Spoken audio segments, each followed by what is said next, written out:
Y'all, it's Monday. Welcome to Be a Voice Radio Wisconsin Voices. You are here with Brian Sanders, Community Outreach Organizer for Wisconsin Voices.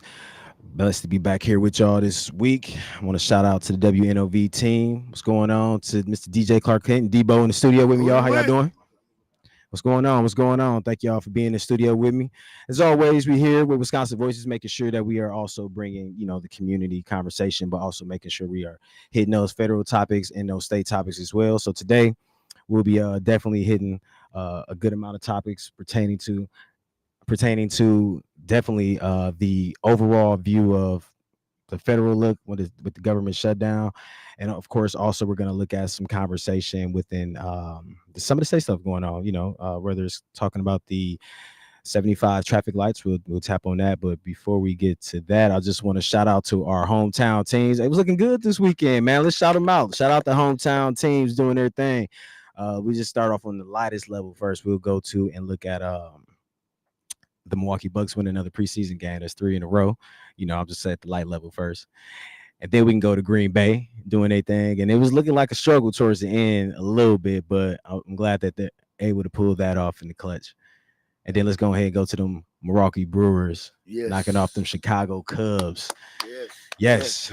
It's time to do that. We've been meaning and needing to step it up more. So I definitely want to say it was a great look to the city and just the overall state to see the success that we had in that space as well. So we want to shout out everybody on there as well. So looks like we got us another person to hop on the mic with us today, Mr. David Bowen, Executive Director for Wisconsin Voices. What's going on, sir? How you doing? Good morning. Turn me up. Am I on there? Yeah, you on there. All right, good. Good morning, Milwaukee. Good morning, Brian. How's it going? Man, not too bad. Thank you. I was just going into topics. We're just talking about the sports and everything going on locally. Let's talk about sports. Yes. Packers won. Knocked that off. There you go. We talked about the Brewers doing their thing. That's a good Monday there. This was a great sports Monday. So we were just hitting some of those topics before we got into the mix of some of these federal and, of course, some of the local topics that we do have. But, we were just excited for that. I think that right there was just it for me. I really wasn't needing to do too much this weekend, but that definitely seeing that the community was out. It was more breast cancer awareness walks across the city. Always got to shout out our people that's doing community work across the city as well. Even just to some of the other smaller groups, or even just to Black Men Build with their new listing, the groups of people that they had that joined the organization this past weekend. I've seen that listing. There was a lot going on for community organizations. So again, for y'all, the Sculpting Sisters at Nicolay High School, we weren't able to get them on, but we definitely want to shout them out for their successful event as well. That was Camille French and Ariana Levy. If I slaughtered your name, Ariana, excuse me for that, but do want to shout y'all out as well for just doing what y'all do as advocates in the city, bringing just new flavor and knowledge about breast cancer awareness and just all the other advocates for the awareness that was out there this weekend. So thanks to y'all. It is Monday. Souls to the Polls had an event this weekend too. Who was that? Souls to the Polls. They had an event this weekend too. Okay. It was a hands off our healthcare nice event. Okay. And definitely highlighting the government shutdown. Yeah. And I know some people came out for that, pushing back because right now there is, we talked about it before, there's a threat of this healthcare cliff where folks on the federal Affordable Care Act will lose their healthcare because of the subsidies are expiring. And if Republicans in the House, who control the House and control the Senate and in control the White House too, if they don't get on board with giving a clearance to support renewing that, a lot of people are going to lose their healthcare. So kind of plays into the conversation we're going to have today on some of the guests you have, but big shouts out to Souls to the Polls, and I know a number of organizations with them this weekend, and we're happy to highlight that event. Nice. I definitely want to shout out the Souls to the Polls, personally myself as well, just out here doing the work with them consistently. So I definitely want to check out some more events that Souls to the Polls has going on, whether it's around the healthcare, just going into 2026. I know they're usually pretty busy. And one of the first ones to invite us out. So we'll be looking forward to seeing what Mr. Lewis and his team has going on over there as well. Big shouts out to Reverend Lewis. So let's get into some of these shutdown status. Federal agencies have remained closed, impacting services and federal employees, as everybody has seen. not only just nationwide but worldwide, the stage that the current administration has put us on. President Trump has directed the Department of Defense to ensure military personnel are paid on time despite the shutdown. However, this move raises legal concerns under the Anti-Deficiency Act, which prohibits federal agencies from spending money not appropriated by Congress. So that is what have you I know this past weekend? I know a lot of people were saying, and I think this is their first time seeing it, how I think a lot of people were surprised to see the Dems vote no on everything, but I guess they didn't understand the game plan of, I guess in the past shutdown, it was, until come into agreement, they're not gonna, vote on. This was the vote, I think, this past weekend for the military pay. Was that correct? Was that what day was that? Yeah, well, there's some dynamics happening right there where the White House is trying to hold the line. They're not trying to open the government back up. Yeah. By being able to make a deal, working with the Democrats that are also there, who also have to vote on the spending appropriations as well. Yeah. They don't want to have to negotiate, so they're just trying to say, just get in line. You got to vote for whatever's out there already, and they're calling that a clean CR, but it's not really a clean CR. It's a clean continuing resolution. There are already dynamics where the spending is incorporated extra funds for things that a lot of the country does not want right now. But what they do want is healthcare spending. What they do want are funds that are actually going to go into the things that people need. So there were a lot of big cuts in the last time that they did this, and very small section of Dems in the Senate ended up supporting that resolution. The only thing that the White House now is that as they try to hold the line, they're saying we're going to try to just pay the military with the existing funds they have access to. Maybe they can do that one time, as like a lot of federal employees are now about to see the impact of either a partial check or not a full paycheck at all. So you got these dynamics that are happening, and instead of making a deal, negotiating, working with the stakeholders that are there, they're just trying to hold the line without having the accountability of addressing the fact that healthcare has to be addressed now, or you risk the whole country's healthcare prices going up, whether you're on the Affordable Care Act or not. So those dynamics are really important for people to know, for our community to know. We can't really play politics with this. This is really important because people's lives and healthcare is on the line. And if that's not addressed, as you see, different parts of the federal government are covering everything. When it comes to those who will actually be impacted and paid, it's going to continue to get ugly. So, but definitely want to see more negotiating, and I even seen some of the interviews from this weekend. You got the Meet the Press interviews and the Sunday shows. There's no budging that's happening right now. So maybe the White House is like, we can get through with just paying the military, but remember, you're not paying people who are TSA agents, right? If you got to travel, if you go into the airport, they are not being paid. If you have to pay your USDA food inspectors, they are not being paid. There are a number of people in essential roles, and whether qualified as essential or non-essential, they are not going to see their paychecks. And a lot of federal workers live paycheck to paycheck. But I do find it interesting that they are moving mountains for those who do not rely on everyday regular paychecks. Those individuals that have investments in different countries and different things, their interests are being held at a higher standard, and they're moving mountains to do those things.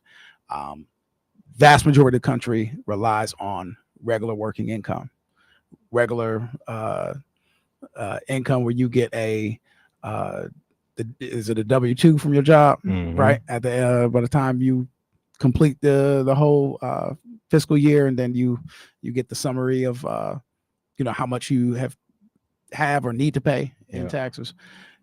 The individuals that have to rely on working income, they are not seeing the same increase in focus on their interests. So this is going to continue to get ugly, and you definitely want to see the White House there. The president, Donald Trump, always says he's about being a deal maker, and I even saw an interview where he talks about an earlier shutdown with President Obama, where he was like, well, people are gonna, they don't care who the Speaker of the House is, they don't care who leads the Senate, they look at the White House and if you're making a deal or not. Well, right now he is back in the White House. He has a chance to make a deal and he hasn't. So keep paying attention to this because healthcare is really important. Mm-hmm. Yes, definitely would say that that topic. And then I know we had a couple of the senators, like was looking at Senator Mark Kelly had emphasized, he was talking about, emphasized that the vote on healthcare subsidies alone won't end the shutdown, but he called for comprehensive negotiations to address healthcare affordability and criticize the politicization of the shutdown. So a lot of what you were saying, is being spoken. Even I seen one from another person, which I was surprised. Marjorie Taylor Greene publicly criticized GOP leadership for not addressing rising healthcare costs, further highlighting divisions within the party. So we're seeing a lot of conversation internal, internal, from both ends. But of course, you see somebody surprisingly like that individual say something. Yeah, we know it's some shakeups going on internally in the party. So what's interesting is Marjorie Taylor Greene is. She's pretty much seen as like the darling of the MAGA movement right now. So with her kind of changing course, then pretty much being in line. They usually say Republicans fall in line and Democrats fall in love. She did not fall in line, and she's like, my own sons are going to see their healthcare premiums double from where they are right now. Yeah. And that's the sentiment that a lot of people, in the perspective a lot of people are going to be in when they get those notices from their healthcare providers that it's about to cost more next year. So the fact that she is not falling, just to go along to get along, just to because the Speaker of the House, Speaker Johnson, and Leader Thune in the Senate are saying, we're not making any changes. It really does speak volumes that someone of her caliber, and she's in Georgia, right? So some really big, important races happening in Georgia. I think that gave Democrats a lot of credibility in what they're highlighting of how important it is that healthcare and the Affordable Care Act has to be addressed right now. Definitely. All right. Well, thank you for that little 10 minutes in the federal conversation. Just to kind of real quick before we go to break, we got some other topics. One, just some Wisconsin bills that were introduced. The red light camera coming into Milwaukee. Lawmakers are moving forward with a bill that would allow up to 75 red light cameras across Milwaukee. Supporters say it's reducing reckless driving and deadly intersections. The bill's author, State Senator Dora Drake, spoke in favor of the measure during a public hearing. I think it was like a couple Tuesdays ago by the Senate committee, held by the Senate Committee on Transportation and Government. She said that the red light speed enforcement cameras would be another tool to fight reckless driving, end quote. This legislation is about changing dangerous habits and ensuring that everyone, regardless of where they live, can cross the street or drive to work, school without fearing, or church without fear, end quote, by Drake. So there are placement limits with these. Cameras will be installed only at high frequency crash locations. No more than 5 cameras per automatic district. So there's 15 districts total, as a lot of you do probably know. City officials will decide on the exact placement of those cameras. While in the traffic violations coverage, citations issued for vehicles that will be driving over 15 miles over the speed limit. Citation for drivers who failed to stop at red lights. Now, there's some signage requirement. There'll be photo enforced signs that you will see in these areas. how this money will be used from these citations will be used for implementation and operation costs. Remaining funds may go to traffic enforcement, safety programs, and infrastructure. The goal is behavior change and not revenue generation, is what has been stated here. Now, when it comes to safety and why this is so important, traffic injuries in Milwaukee have increased over 86% since 2012, and you can feel that energy, as you know, especially the last 10 years or so. 74 traffic deaths occurred in the city last year, and I know we're got to be getting close to that or more. Police Chief Norman says cameras are a proven tool to fight reckless driving, and I know that's one of the things that's been a concern with is, we have so many people riding around with no license plates, and how are we going to track these folks if they ride, the ones that do a lot of the reckless driving don't have plates on their cars, or or any type of identification that could help to give them a citation or more.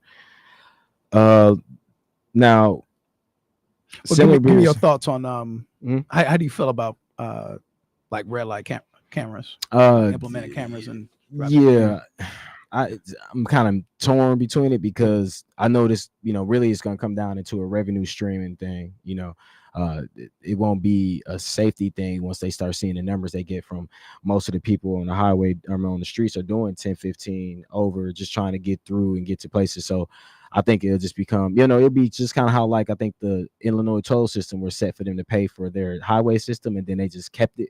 Like, I think they were supposed to get rid of the Illinois toll system at one point, and then they were just like, oh man, look at all this money we making. Why get rid of something that's, bringing us all this money? So I think it'd be the same thing here in Milwaukee. They'll just see so much money being made off of these cameras. They'll just get, a little greedy and start wanting to place them in other parts of the city. And then that's when we start seeing them in the county, and the county start picking them up, and county's going to be like, oh, look how much the city's making. Let's use them for, Watertown Lake Road and here and there. And so you kind of feel like it'll be a slippery slope. Like once you start, once you start, because I already know, and from what I always seen, it looked like the city and the state always likes to, which I guess it comes down to this point, they like to put the bill off on the residents. The county and the state put the bill off on the residents, whether it's wheel taxes or any other tax that comes up. So I think that in the end it'll start as a city thing, and it'll be focused in the minority sections, and then it'll start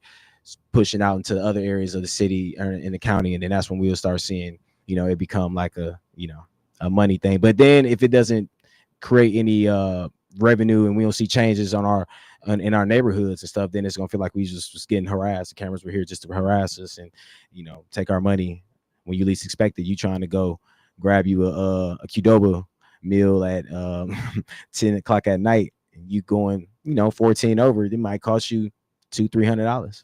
So yes, and currently, one of the big reasons for this law is we traditionally have been a state that we have steered away from using cameras for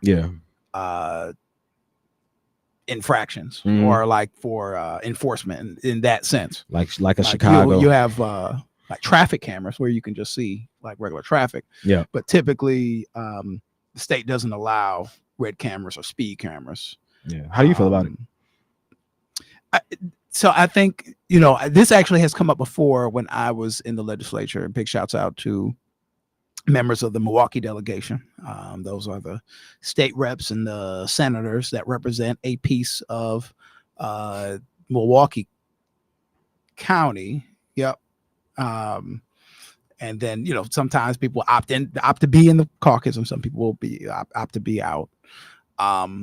This has been a conversation where everybody wants to see reckless driving be addressed and go down. I think the biggest question was, how do you go about doing that? And how can you ensure that who you intend to target actually gets targeted, right? Rather than the people that you would hope not to. So, big shouts out to members of the caucus, because they lead in usually having those internal conversations about how to best to do stuff like this. And I know the Dora Drake office has considered a lot of different angles and how to make sure the policy is intentional. And this is more directed, I believe, than how it originally was brought up to the legislature in 2017. So and it's not even like a Democrat or Republican issue. It becomes a just are you in favor of using cameras in this way because it's such a shift in state policy.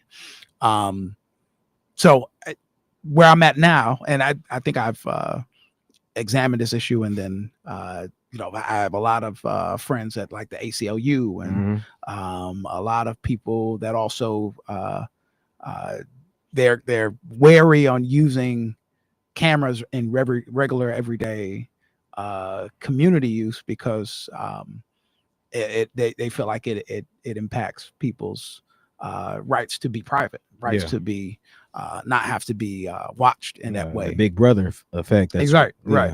You remember Enemy of the State? Man, that was them laying it out right there. Right. That was it. I mean, Enemy of the State right there. Yeah. What was funny is in Enemy of the State, I don't even know if the technology was real at that point to have satellite like cameras that you actually usually by the time they put in the movies to zoom in that much.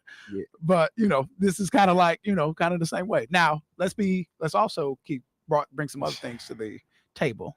The city now has cameras on our traffic enforcement vehicles, right? Yeah. So in the traffic enforcement cameras, they scan every license plate. Yeah. And that gives our police department a lot of data on what cars are where and where at what time, and it's already being surveillance. Yeah. Right. So there are some things and some steps that we already use. Facial recognition cameras have long time been used throughout different entities, whether that's private, whether that's Potawatomi Casino, right? Whether that's you walking into the grocery store, whatever it is. Yeah. And this data is always being counted and used and things of that nature. So I think our community is at a very dire position where we want to see much more safer traffic, much more safer commuting among our motorists, and then also for the safety of pedestrians too. We just saw that story of the young lady that lost her life on 76th Street off of 76 and Good Hope. Just trying to cross the street. Young lady with a lot of talent. I'm blanking on her name. It might have been Tiara. I can't remember her name either. But young lady, a lot of people know her. Literally, it's like we gotta find this balance to be able to protect everybody. I would hope any piece of technology that's used, they're able to really make adjustments. And one, like you just said, you can't just focus on the north side of the city, north side of the community where a lot of Black folks live. You can't just focus on certain areas where it'd be clear like, okay, you guys are targeting one population more than the other. So it has to be some equity in how it's used and distributed fairly and how it's used. And then also you got to keep in mind that like there are people that are not driving recklessly and they end up making mistakes. So how do you give a off ramp to them that they are not treated in the same way as the people that are literally you pull up to a red light, you stop, but they don't.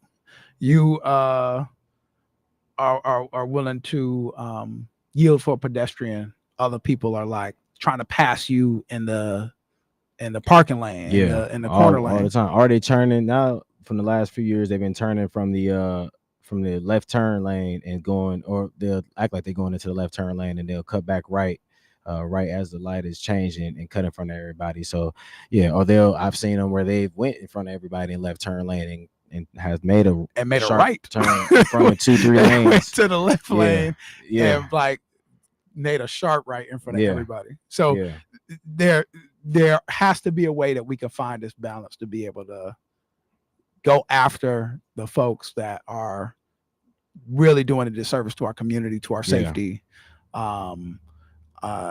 to kids, to seniors that are literally just trying to cross the street, people that are just driving to work.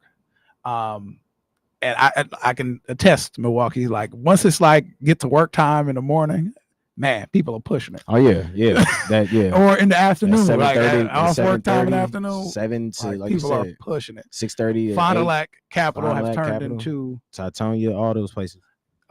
Capital, Fond du Lac have turned into somewhat like a highway where they like people are just traveling so fast. It's like you aren't recognizing that you're driving through a neighborhood. And I get that people have places to go, people to see, but it's just not that serious. You're literally you're putting the lives of other people in danger, especially when they're at a crazy amount of just speed and recklessness. So I'm watching closely to see how the community is reacting to a policy like this. And I'm also listening closely to what the legislators, like we did talk about. We had a chance to host the Wisconsin Legislative Black Caucus at Wisconsin Voices, the office building that we're at on 27th and Hope. And a good amount of the community came out and voiced their perspectives. And it was very much interesting to see just the groundswell of people that are interested and getting involved. So I don't know is the answer. You ask like, what do you feel? I don't know yet. Yeah, I'm still kind of like watching and waiting. Yeah, it's a lot of technology being thrown into the loop here instead of the physical moves. They want to use the technology to kind of corral all the drivers in. Like you said, can it work? Can it not? We'll see. Mm-hmm. I'm not a fan of facial recognition. I already, like you were mentioning, the license plate trackers. I see one not too far from where I stay at now. I solar panel camera sitting there. It just tracks everybody that cuts that corner close to a apartment building that has a lot of minorities that frequent that apartment building. So I can't say if that was just a coincidence or if they was just, so yeah. So I'm looking forward to seeing what comes to that. I guess we need to probably take our first break. It's about break time. Yeah. Be a Voice Radio. We'll be back. We got Miss Sheila Adams Gardner calling all the way in from DC. She'll be talking about family hereditary DNA, her life, and why is it so important for us in Milwaukee and across the country to be aware of yourself and your family's DNA. We're back with Be a Voice Radio, Wisconsin Voices, here with David and Bryan Sanders from Wisconsin Voices doing our thing on WNOV 860 106.5 FM.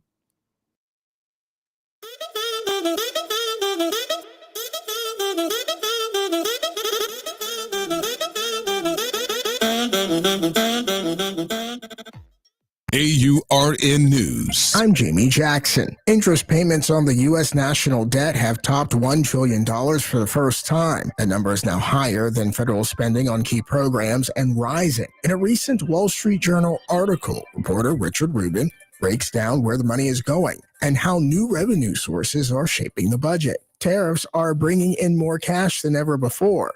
Rubin notes they've grown to become a major funding source, particularly under President Trump's trade policy shift. The idea, he writes, is to rely more on taxes at the border, not on income. Are they a sustainable revenue source? Yeah, they're sustainable as a revenue source, but you can keep doing this. The U.S. is going to continue to import goods, unless they're 600% tariffs or something like, very, very high. Like some imports will be coming in and tariffs will be able to raise some revenue.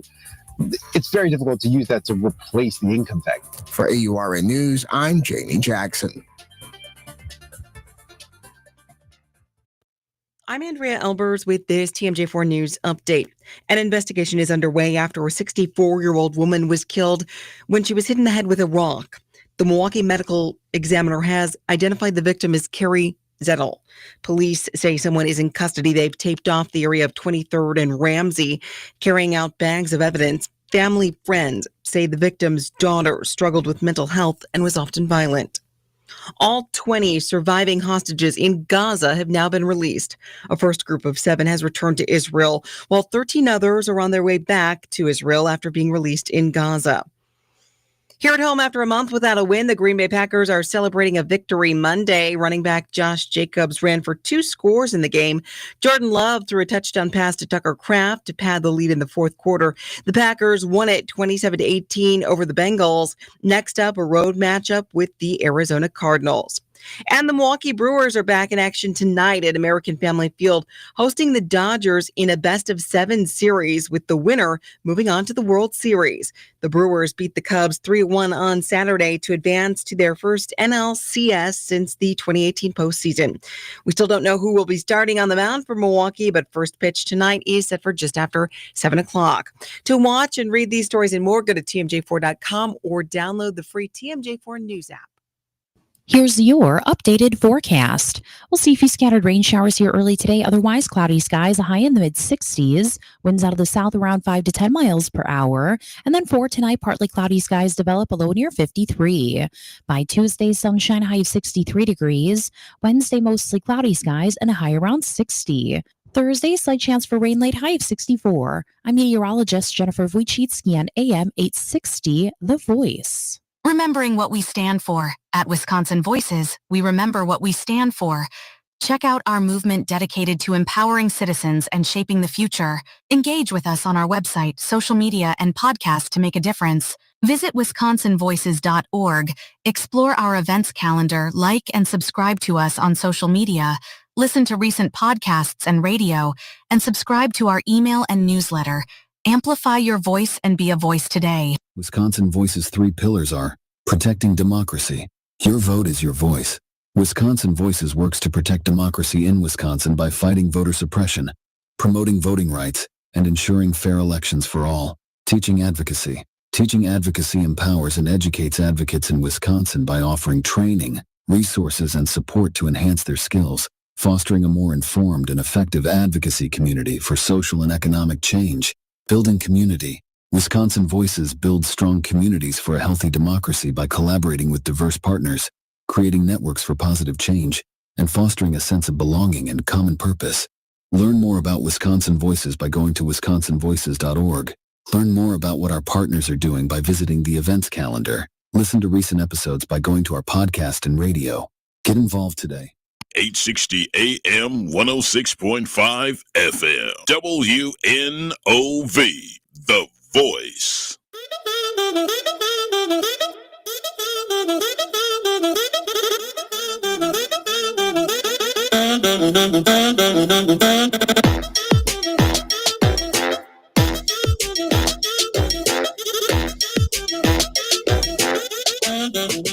Welcome back to Being Voice Radio, Wisconsin Voices, here with Bryan Sanders alongside David Bowen, Executive Director for Wisconsin Voices, and Bryan Sanders, Community Outreach Organizer for Wisconsin Voices. We are back online, and we have a special guest calling all the way from DC. Sheila, you online? Yes. Good morning. Hello. Hey, how you doing? Good to see you. Good to see you. Good to see Hey, you. Sheila, how are you? I'm well. Hi, David. Nice to meet you. Nice to meet you. I hear you're from Milwaukee. I am. I was born and raised in Milwaukee, Wisconsin, baby. It's still home for me. I was there last weekend. Yeah. Okay. Nice. Yeah. Big celebration there, huh? Absolutely. Shout Now, out to be Caleb. fair, you're in DC, where members of Congress are still being paid while there's a shutdown. Yeah. And we forgot to say, we were talking about how they're attempting to try to pay certain employees instead of paying everyone Right. like they're being paid right now. So just want to make sure we highlight that. But we're so proud to have folks from Milwaukee do big things. And now that you're in DC, give us a sense of what brought you to DC. Oh, okay. Sure. I didn't know how much time we had. I know I gave you guys my bio about my organization. Yeah, I'm about to go ahead and get that bio to you real quick. Oh, yeah. I'm sorry. yeah. Yeah. Bryan got a plan. Oh, yeah. I'm skipping up his No worries. reading of the bio. Let's do that first. So Sheila Adams Gardner is an attorney, mediator, and author in Washington, D.C. She's co-founded the nonprofit Families Fighting Hereditary Cancer in her hometown of Milwaukee, Wisconsin, alongside her sisters, Patricia Syfax and Jacinta Tatum. After learning they each inherited the gene mutation, is it RAD51D? Did I say that right? Yes, exactly. Which put them at the elevated risk for developing breast and ovarian cancers. The sisters chose prophylactic. Am I saying that right? Prophylactic. Prophylactic. Okay. That's prophylactic. Okay. Surgery to manage the risks. Right. Passionate about their helping other families beat cancer before it strikes. They founded FFAC to spread awareness about hereditary cancer and cancer prevention.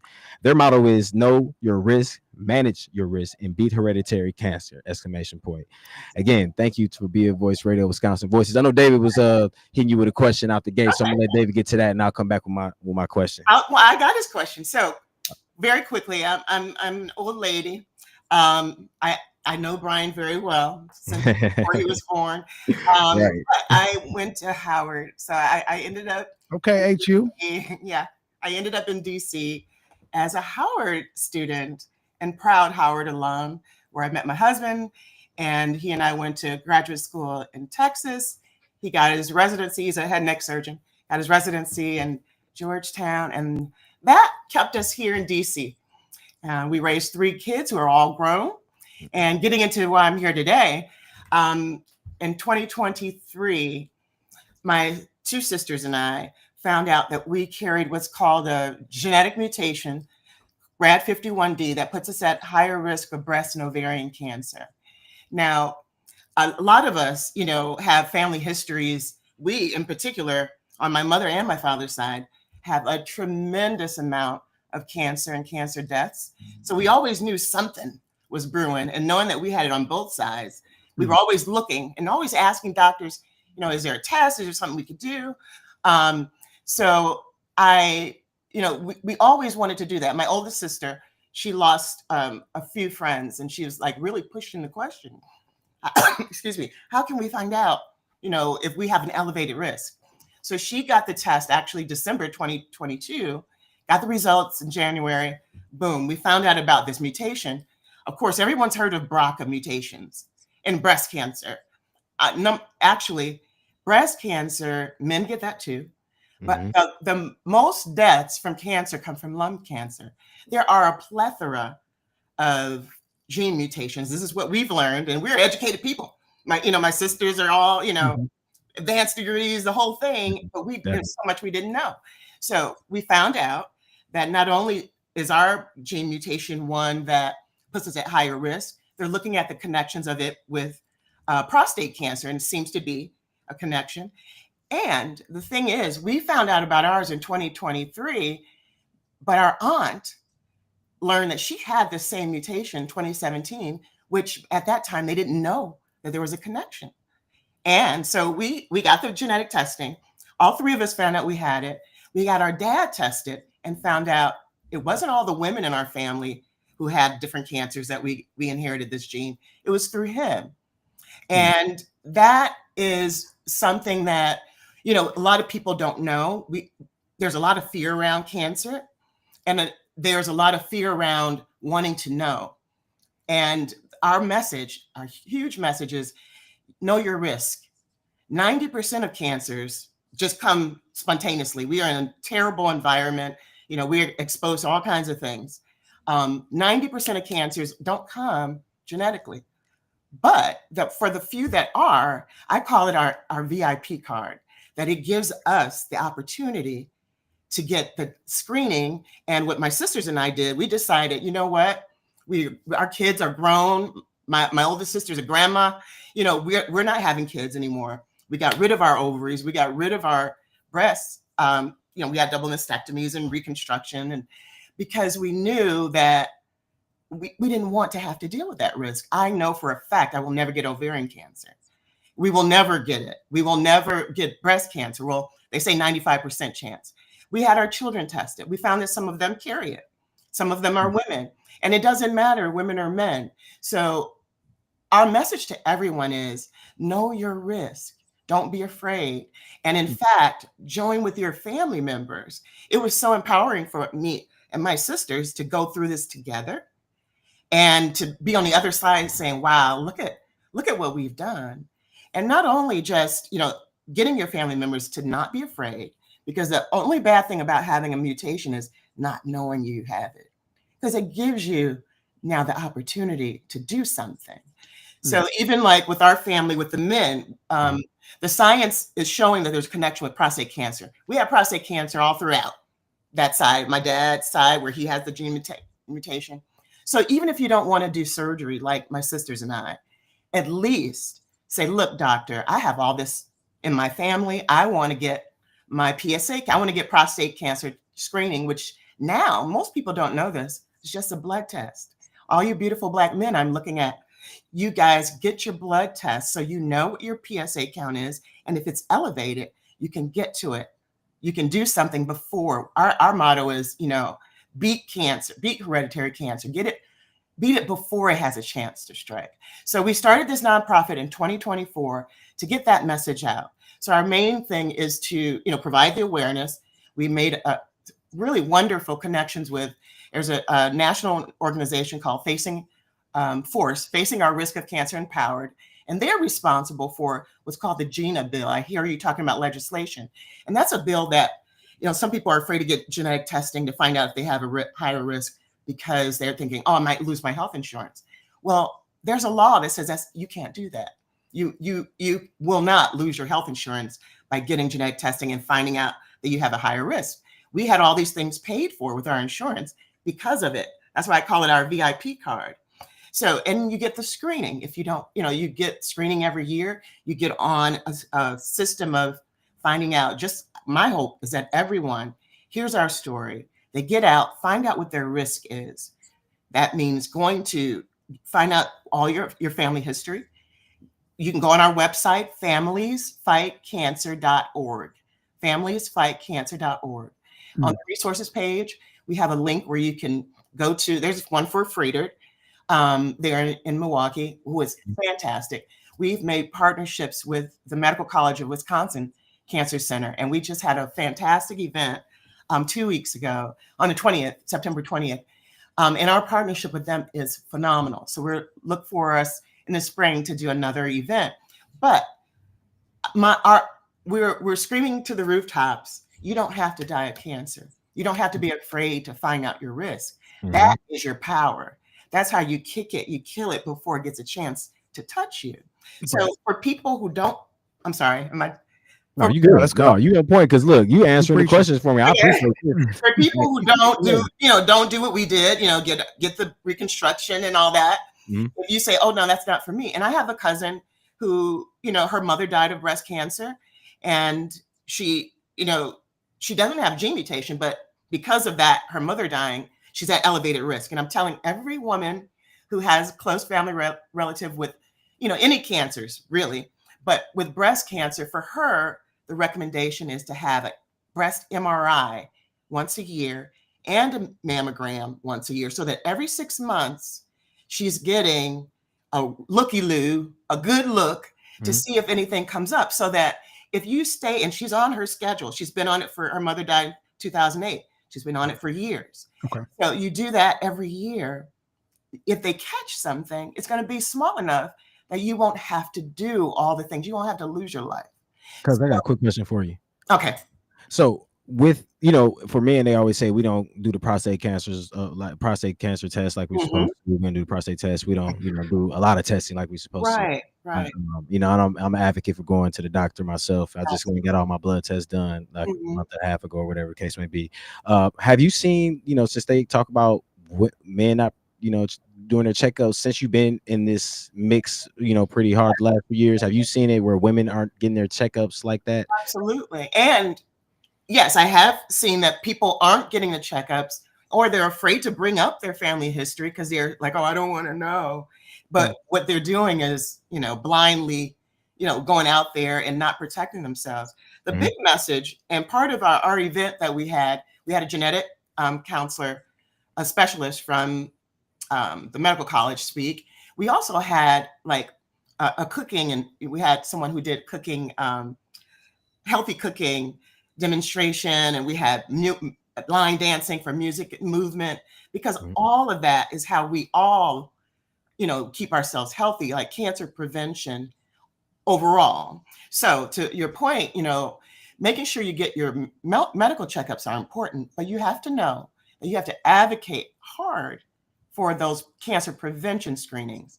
So your doctor is not going to automatically say, hey, tell me, about your uncles and your grandpa and your, do you, so I want you, I know you, I want you to Absolutely.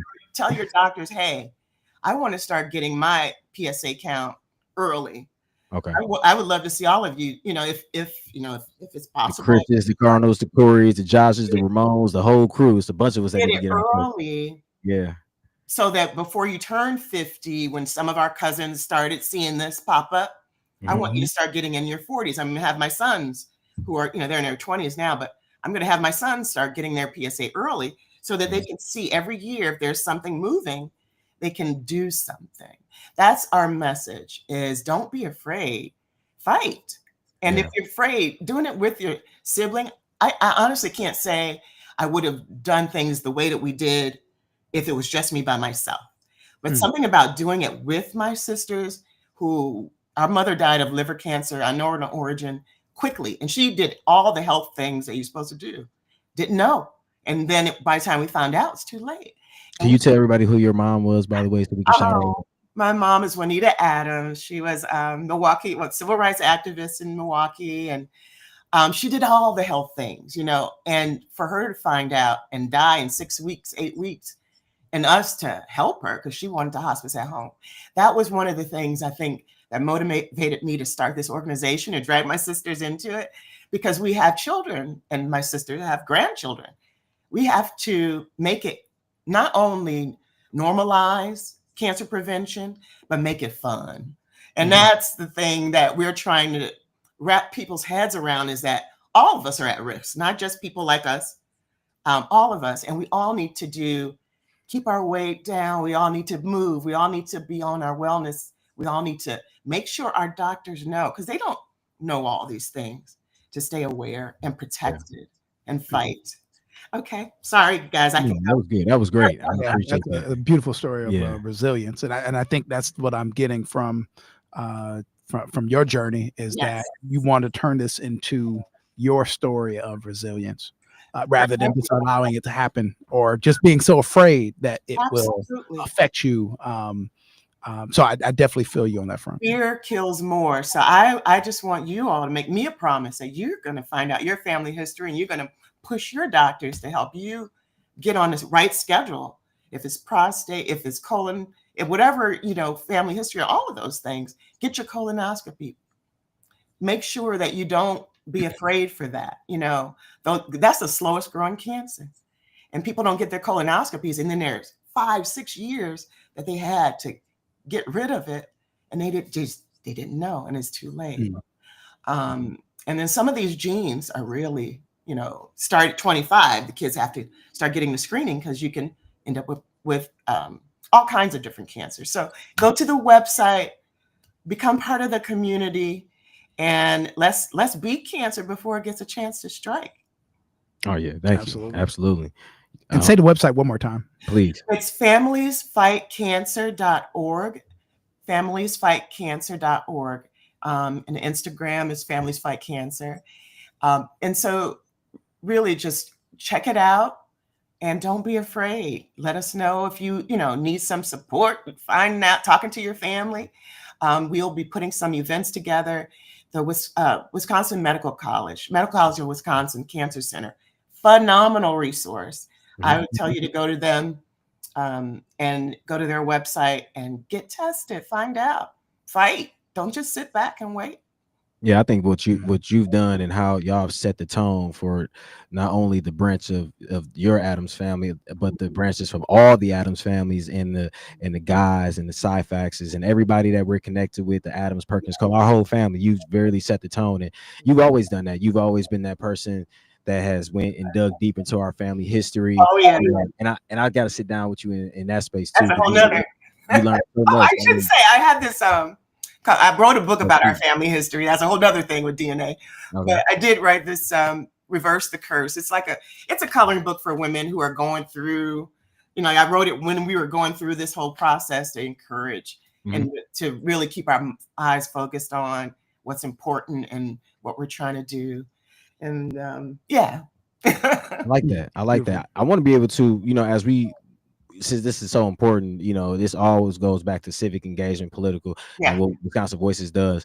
I want to be able to, as we go into the next year, and be able to expand with you and push this as something that our people here in Milwaukee should be aware of, because it's something that is not talked about in our community, at all. I mean, until you really brought it to our family, and of course my aunt Angelita being the one that's been pressing everybody. Shout out to her as well, your first cousin. Yes.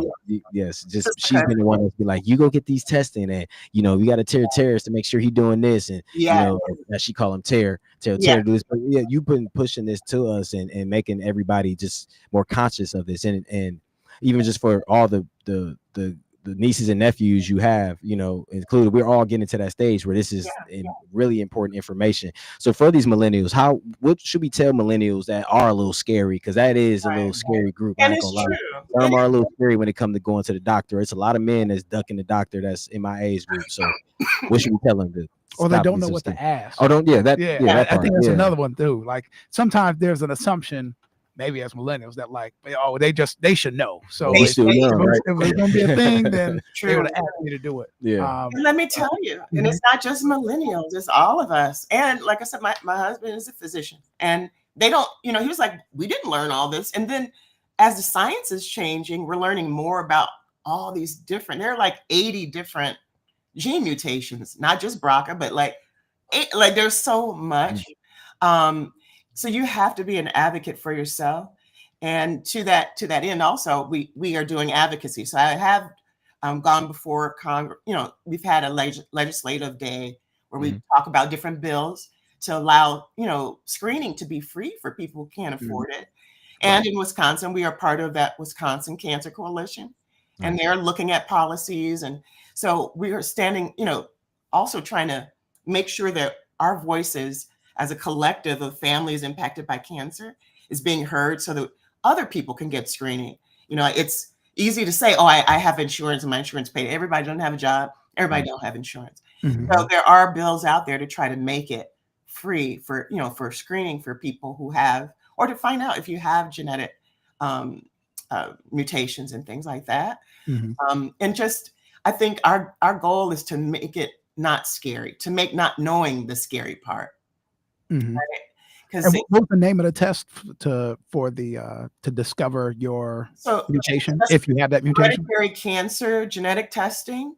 Like I said, if you go to that website, or again, going to the Medical College of Wisconsin Cancer Center, you'll find out about genetic testing for cancer mutations.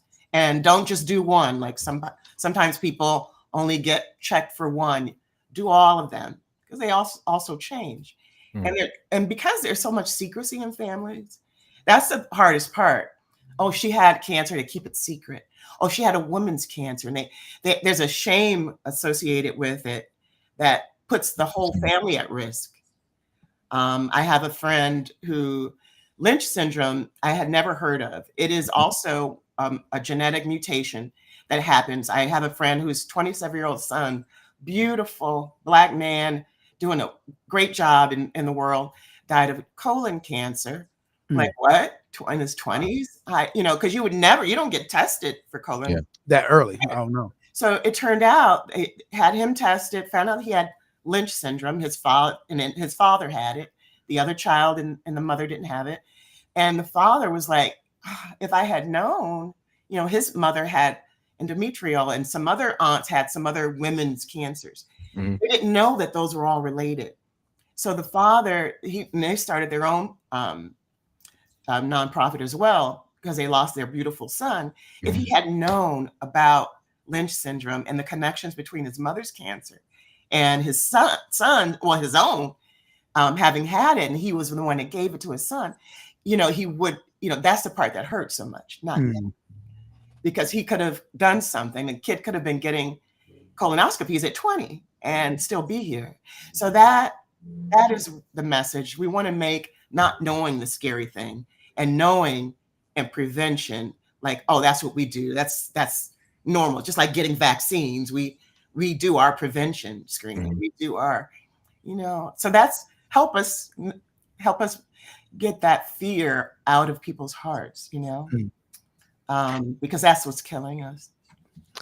Thank you. I got another question, a little random, but just because we all do this every day. Is there certain foods that you have seen as a pattern that have been genetically modified or have been aggressive towards the gene mutation? We only got like 4 minutes, but I just want to get that out real quick.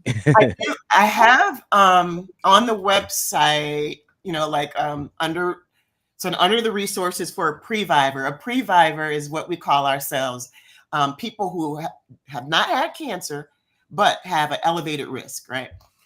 So there are these places where you can go and find out about different foods and the best foods, and so I did put some links to that on the website. So the standard is to eat colorful, right? Like my dad cooks, green greens, green vegetables, different colors on your plate. A lot of processed foods, those are the things that can cause problems for us. So try to eat as less processed foods as possible. Again, I'm not an expert. This is just things that I've come to know. And again, go to the experts on that. And like I said, I have that link in the website.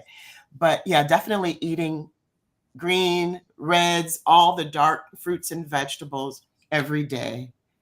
And really, people tend to stay away from meat as much. And there's so many great sort of vegetarian swap outs that you can try. And we had the person who did the cooking demonstration for us.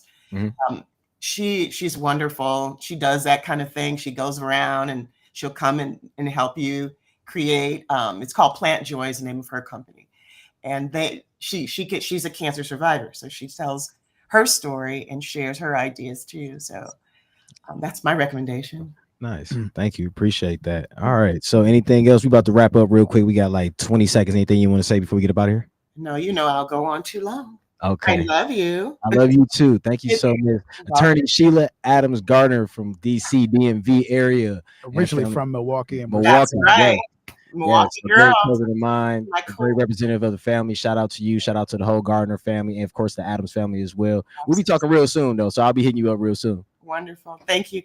Thank you. Dave, I think another great show. Another great show. Yeah. Amazing story. Resilience is the key word, Milwaukee. So make sure that you are taking a lead in your health. Talk to your primary healthcare physician. If you don't have one, get one. It should be a regular doctor that you always see. They know about you. They can see about you. It's reminding me like, hey, that my bring up these conversations. Sit down with the family. Now it's time to sit down in the group chat and be like, hey, y'all, let's get these DNA hereditary tests. I love that they do it together. That's really cool. That her and the sisters got together. They set the tone for the family, man. Cool. I mean, they really did. Like they had me, and I'm one of the younger people in the family, but they really had us setting the tone. But yeah, I guess we got to get up out of here, man. We got to get up. We got to go here. Your Voice Radio, Wisconsin Voices. You'll be back with David tomorrow on the crew. God bless y'all. Be safe. Y'all have a great rest of the day.